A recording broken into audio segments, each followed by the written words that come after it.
them if I could. And something tells me that I should, that I should, that I should. Welcome to Life After Bay, the podcast for all life and love forms of Arcadia Bay and beyond. I'm your host Martin, as known as It's Me Maxine. In this episode number 9, I will talk with Katie about her being a streamer and voice actress, and of course all things Life is Strange and much, much more. We will talk also about the new Life is Strange True Colors, but this will be spoiler free, so no worry. I'm so glad Katie agreed to voice Tobyja in my last episode. Thanks again. As you may have noticed, this episode is more than 1 week late. This is due to me having to handle so much private and business matters, causing my energy level to drop dramatically. Now I have vacation and can reload my batteries and finish this episode. So enjoy. And always remember to take care of yourself and that no is a protection spell. Kudos again to Cristina, as known as Riley Hawke, for letting me use her Life is Strange inspired music for the podcast, and Olya-Roo for the original podcast cover. I will check with Cristina if she will be my next interview guest, but please be gentle. I'm proud to announce 2 guests for November and December. They will be Mai-Queti and Johnson Terminal. Now to the interview with Katie. This time, I think we have 2 premieres in this podcast. The first time I have seen a picture or a video of my interview guest. This is a podcast, no one can see us anyway, but nevertheless, I have no clue how all the other interview guests look like. But with Katie, it's different.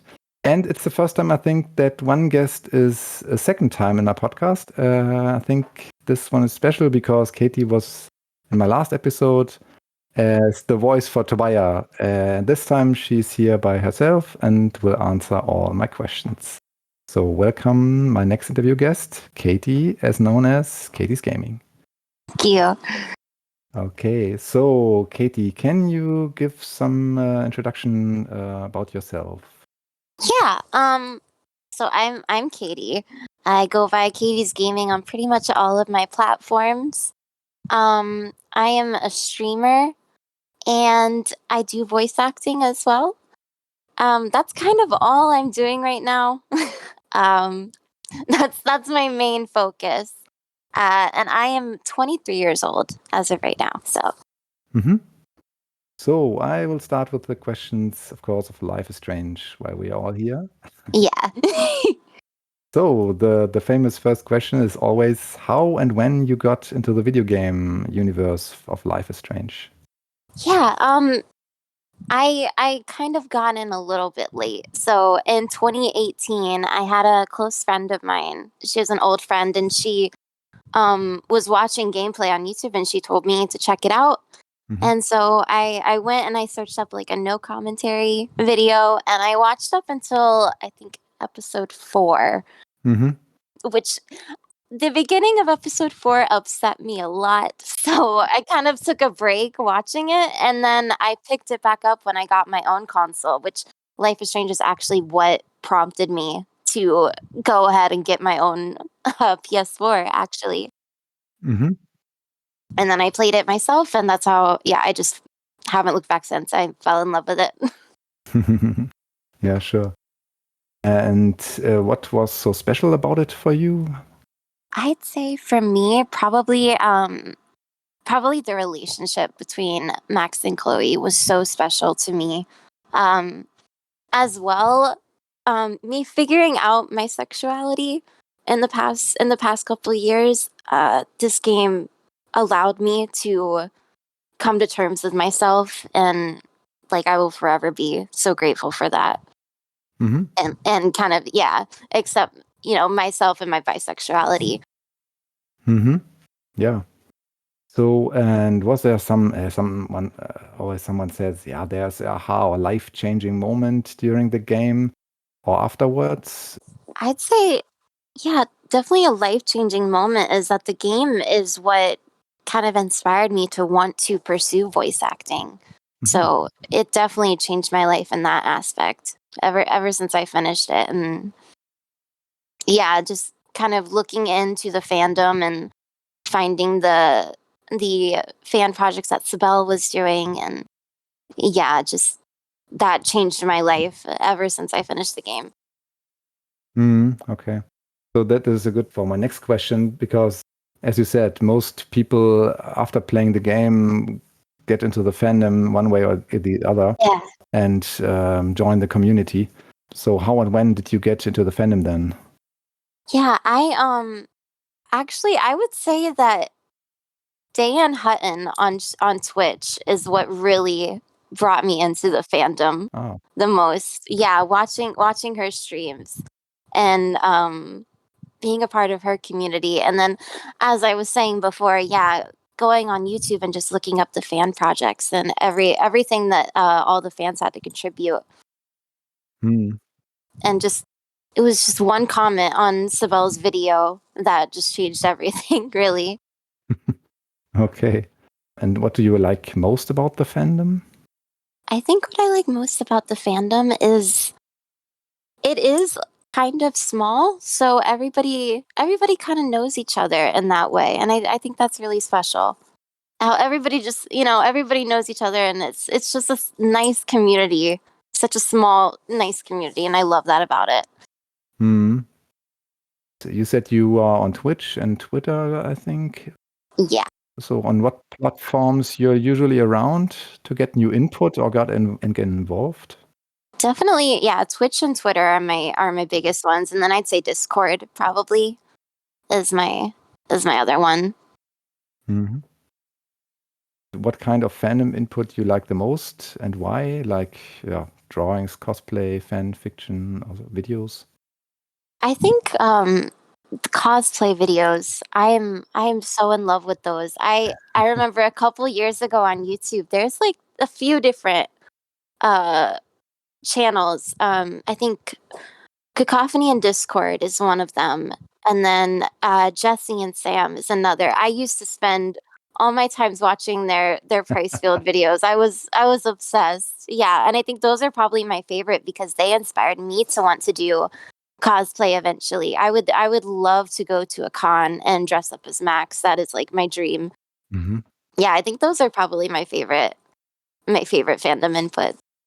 Yeah, cool. I also like the cosplay videos of them. Yeah. Yeah, I would like to go to a con also, but I think it's COVID and I know. God, that threw off like everything within the past couple of years. Yeah, sure. So you are surely, as you already said, you got into voice acting, do a lot of Twitch streaming. So how did you got in contact and how did you get your projects from voice acting? Yeah, so I got into voice acting pretty much like all it took was me kind of looking around on YouTube one day and I found Sbel's videos and I remember I think it was right before he was gonna really make a normal life. And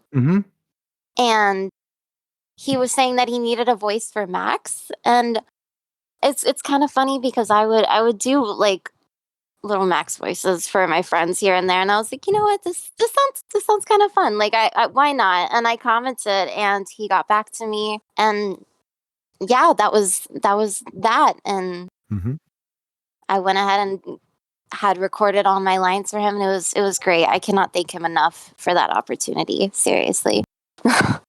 Yeah, cool collaboration between you two.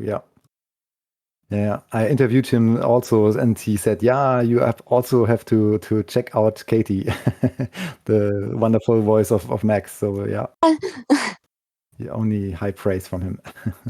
Yeah. So, what were your other projects, and how was it, by the way, to speak as Max Caulfield then? Yeah, my other projects right now, my probably biggest one is that I voice Nancy for Luminious on YouTube. It is kind of a Dead by Daylight animations. And that has like gotten me a lot of new people in my community from the Dead by Daylight fandom, and to I God to speak to voice Max was like everything to me, because she's probably like my one of the most important characters to me from anything, really, because I can relate so heavily to her. So to voice her was like an honor, really. Yeah, cool. Are there any limitations or no-goes for you, like specific themes or anything? I don't think so, really. I can't really think of anything specifically. Just as long as it doesn't like venture into problematic elements, then yeah, there's not really any no-goes for me. Okay. I just remember when I talked to Nicefield. Yes, I love Nicefield. Yeah, sure. And he has also some NSFW stuff, I think. Yeah. I'm not sure if it's. I think I don't know if I would voice. Oh yeah. I'm not sure. I don't want to push you any. No, I'm not even gonna lie. I've seen some of his work, and I remember I think he was looking for voices, and I thought about it, but I was like, I don't know. I got a little bit I got a bit nervous and chickened out. I can understand. Yeah. Fully understand. Yeah. Okay. When did you got into Twitch and start streaming? Yeah, I started streaming actually in May of 2019. It's funny because technically my first stream was actually like a year before then. I remember I streamed the first episode of Life has Changed 2 when it first came out, but nobody really came. I didn't really have any sort of community yet, so I never really count that. So yeah, I really first started streaming in May of 2019. I was playing Resident Evil 2 actually. Okay. So, and how did your channel and audience change then over time? It's 2.5 years now. Yeah, I'd say me and my community have definitely I've definitely gone through a lot of changes, and I'd say in the past year I've kind of formed like a family with the community I have right now. Yeah, I've noticed like everybody that's still in my chat right now is reaching like their 1 year mark for following. Oh, cool. Yeah, and they're still showing up to every stream. I love them so much. Yeah, that's really cool. Yeah. As you said, you did some, already doing some voice acting for Dead by Daylight. So, what are your other current projects and how is it currently going? Right now we're waiting for the Better Than project. Okay. Yeah, that it's been a while since anything has come out for that, and I did talk with them a little bit recently. I think right now we're just waiting for Sky Ray to finish with the next episode, and then we should be getting new episodes for that out soon. Okay. Yeah, there's another SFM animator, Fantazi, who does Dead by Daylight animations as well on YouTube. I'm going to be working with him soon, and I'm so excited. So yeah, there's a few new things coming, and I'm very excited for those. Yeah, cool. Good to hear. Yeah. Is there a dream you have, what you would like to stream, or whom would you like to voice or work with? I'd say it would definitely be a dream of mine to someday voice with Ashley Birch. She is the entire reason that I really started to try and get into voice acting. Just her performance as Chloe, and I went and I've watched like almost every other thing that she's voiced in. She's such an inspiration for me. So, maybe someday. Yeah, maybe. Yeah. I think. Yeah. Okay. But is the community you're working with, are there some names you can drop or anyone you're working with? Yeah. Yeah, pretty much every single stream of mine, I have my two best friends there with me. That is Carlos, and their channel is Aviso, and Mhm. then also Jamie, and his is Jamie Gamius, and they are pretty much with me at almost every single stream that I do. Um, and then yeah, I think other members of my community, I'd say I definitely Luminius herself is the one that I voice for. Krista Flirp, um, Ruby the Gem Knight, Roxy, JK47, like all of them, all these people that are just a part of my community, and they stream as well, and they're so great. Mhm. So yeah, those I definitely just a few that I recommend right there. Yeah, sure. Sure. So, when it comes to feedback from the community, how is the feedback, and are there any exceptions?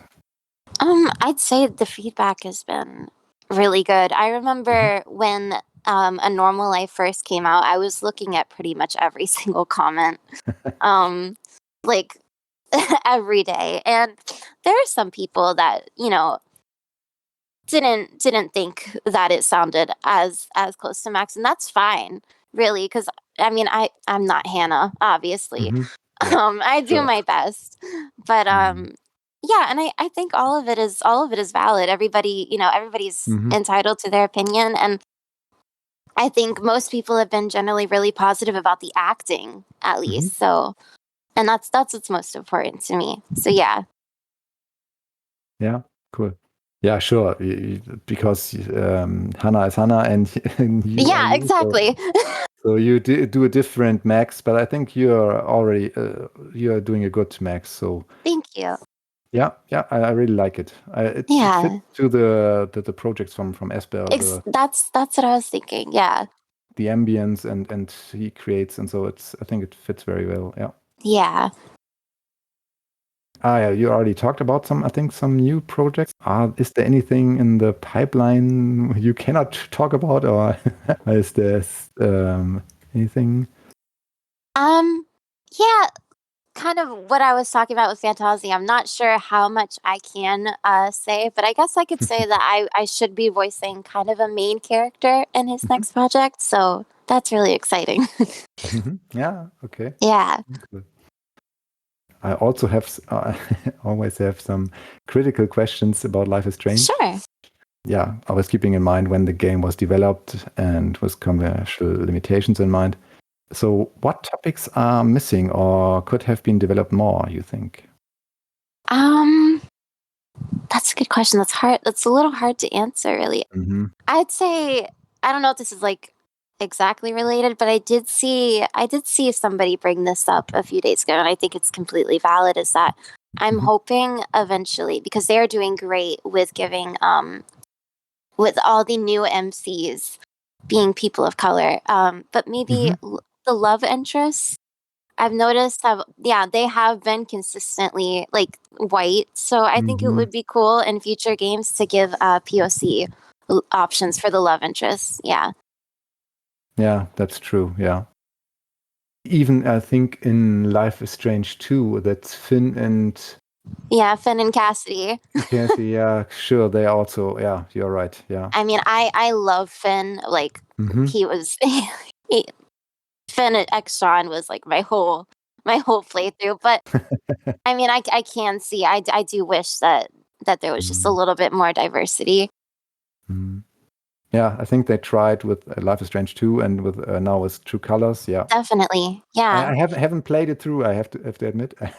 Yeah. No, take your time.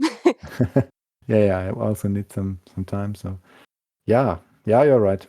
So then, overall, for Life is Strange, the Life is Strange universe, how is your nerd and loving factor for Life is Strange, and how would it maybe change over time? Um, really, I think it's just gotten even more nerdier as time has gone on. I'd say, like literally everybody that's a part of my community on my Twitch streams Hmm. knows how deeply obsessed I am with the game. I mean, I have a little chibi Chloe in my profile picture that I'm holding. And she's my sub badges. So yeah, it's just gotten nerdy over time. Okay. As you said, with Alex, there's a woman of color now with Life is Yes. Strange True Colors. And I think you already played through Life is Strange True Colors? Or I did. Yeah. okay. You finished it. Okay. My first playthrough. Okay. And did you stream it, by the way? Or I did. Yeah. okay. We streamed it the day it came out, and I think we finished it because I think it came out on a Thursday, and we finished it that Saturday. So yeah. Okay, that sounds crazy. Okay. So when you played it, when you compare, I know it's hard to compare to Life is Strange, the other Life is Strange. Mhm. In comparison to Max, Chloe, and Sean, how did it feel? So To play Alex, yeah, Mhm. I fell in love with her character immediately. I honestly, I don't think I've found a character that I related to so deeply since Max Mhm. as Alex. So yeah, it feels great to play as her. There's just so many similarities in between us, and Mhm. I love her. I love her so much. Yeah, I also played episode 1, and I'm at episode 2 currently. Nice. So I also like it. I like her character and the connection to other characters, and yeah. Exactly. They just gave her so much personality. I love her. Mhm. Yeah, yeah. So you already mentioned the aspects of people of color, and what do you think? And I think I'm not sure what people are already saying. I'm not so closely watched it already. Mhm. As Alex, as you said, as an Asian American woman, color, as the main protagonist, what do you think people will say about that? Honestly, I think it's kind of long overdue, really. Mhm. But I think what I like so much about the game is that they treat it so normally. Like it's not like a big it's not a big Mhm. deal. She is that's a part of her identity, and she's also the MC, and you know, they don't treat it like that's such a big thing because it should be normalized, I think. Mhm. So, yeah. I really love that about it. Mhm. Yeah. Good hint. Yeah. Mhm. And what is your take on how the game will or is already received? I've honestly seen almost nothing but positive reviews, really, like all over Twitter, and it makes me feel so good to see Life is Strange as a game getting so much love. I mean, there's people that are in the Dead by Daylight community that have been playing it. Mhm. Good. So the fact that it's reaching a lot of people that maybe didn't even play other Life is Strange games, I think that's amazing, and it's getting a lot more people into the fandom. Mhm. Yeah, that's also cool. Yeah, as you said, that people also see that or notice that there are other versions of Life is Strange and come into the community. Yeah. Yeah. So you think we've talked about it a little bit about taboos or red lines. Do you think are there any taboos or red lines in the fandom as a general? Yeah, I'm not really sure like what exactly. Are there any like examples, I guess? I think the only thing what they answered, I think Nicefield said sacrificing Chloe, Oh, yeah. but I think this That's was just a joke from him. So yeah. That's a big one. yeah, I don't think so, but I don't know. As you said, so maybe some people, I think in the fan fiction community, I think even the fan fiction community, there are also people who made some new ships or some new ideas, and maybe they have poly or anything. Oh, yeah. But I think it's always positive. It's always. Yeah. I think I didn't read any negative fan fiction or some hardcore stuff. Yeah, I did think about something with you bringing that up, and like Amber Pricefield, I love it so much. I've read some of those fanfics, yeah. But I think in terms of taboos, definitely probably like Jefferfield is Okay, I've seen a okay, little yeah. bit about that, and that is just it's icky. So yeah. I think I heard from it. Yeah, okay. I think it was in the beginning. I think of the fandom. Yeah. I think nowadays, I think there's almost nothing. I think, yeah. Yeah, thank God. Thinking of games as art and seeing it in a general perspective. Mm-hmm. What do you think? What impact Life is Strange had and will have on the gamers community? I'd say I think what's so good about Life is Strange is how much LGBTQ representation it gives. I think that's, at least for me, that's one of the most powerful impacts that it had on the gaming community, and to bring like not only women loving women relationships in the original and Before the Storm, but in the second one too with Finn. I just I love seeing it be an option, and just having the ability to not have to like go the heterosexual relationship route. I think it's great.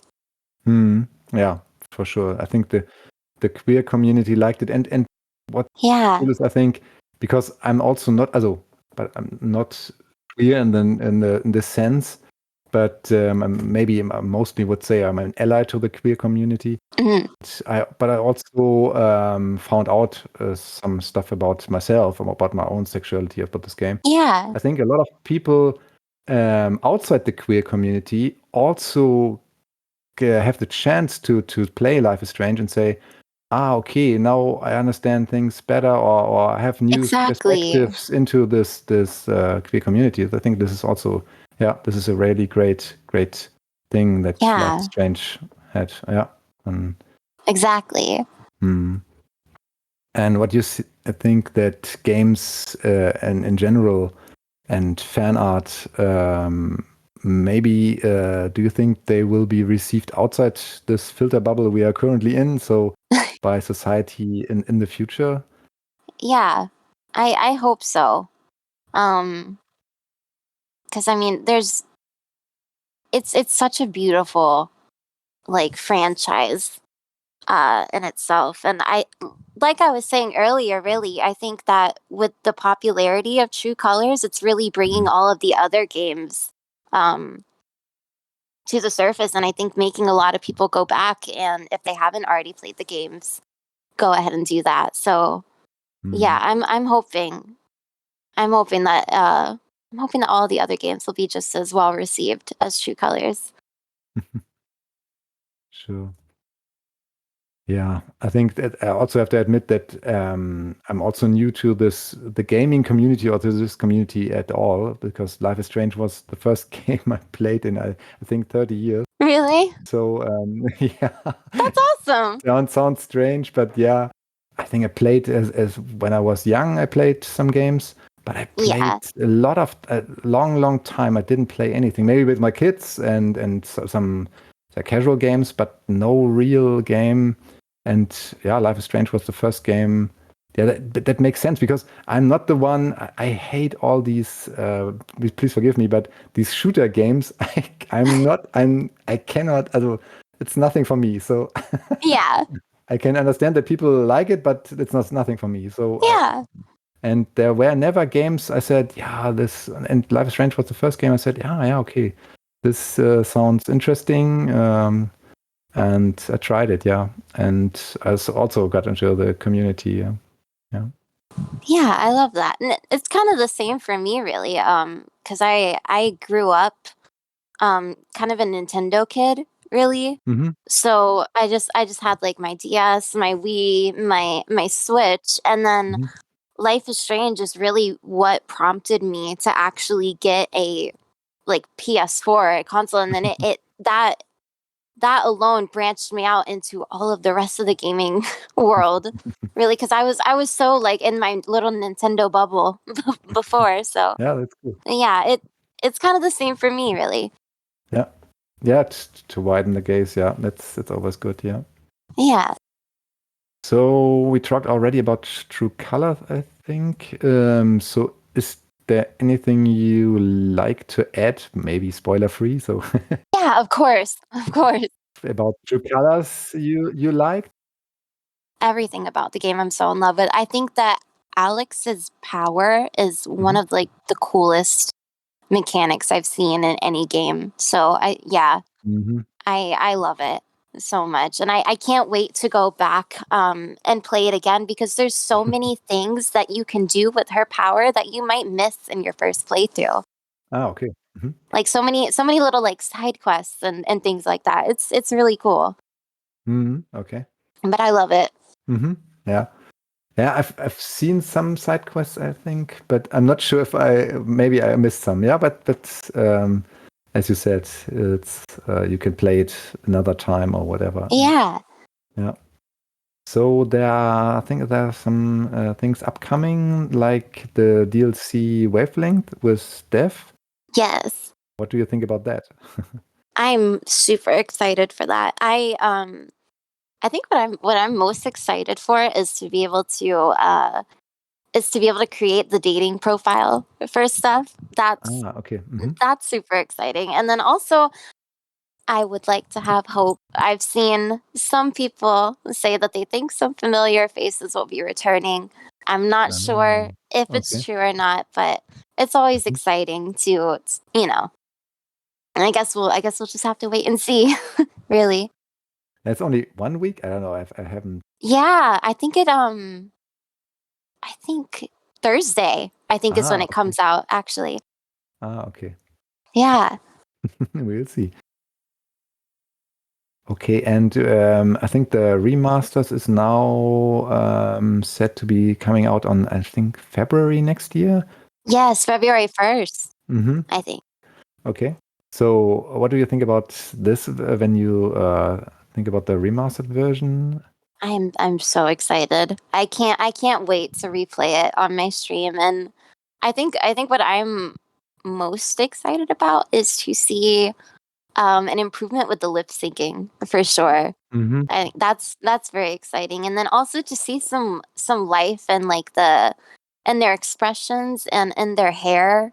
I've seen in some of the clips, especially with like the end scene in episode 5. It just it looks so good. I mean, their hair actually looks like wet and moving because of the wind. So yeah, it's awesome.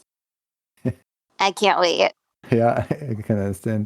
I remember a tweet from Nicefield, I think, who said, I'm ready to cry in 4K now. Yeah. I think that's when we have the lip syncing as in True Colors, then it would be heaven, yeah. Yes. Aside from Life Strange, what are your future plans and projects? Maybe if you want to talk about it. Yeah. I'd say next year. I'm really excited for the future of my Twitch channel, really, because Okay. I'm hoping next year I will be out on my own with my best friends that I mentioned earlier. So hopefully I will have a whole new streaming setup. I can have a more consistent schedule. And as of right now, I do stream from my PS4. So I'm hoping to get a PC eventually and have kind of cleaner streams. So yeah, that is my main future project future plans that I'm focused on, is definitely improving the streams. Yeah, cool. Are there any other topics in the future you want to focus on? Yeah, I mean, really just anything, any new projects that are happening, I would love to talk about. Okay. Within Life is Strange, and I mean just gaming in general. I would love that. Yeah, for sure. So, and what do you say when fans chanting for a new Max voiceover? So, what would you say? Yeah.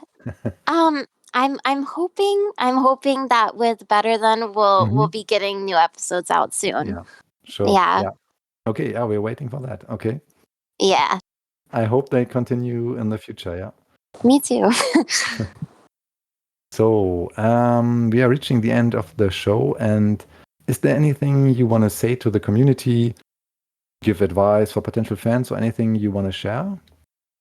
Yeah, I know a lot of people ask me about this on stream sometimes too, is Mhm. how, like, what's the best way to get into voice acting? And I would Mhm. say that the best thing you can do is to just put yourself out there in any way you can.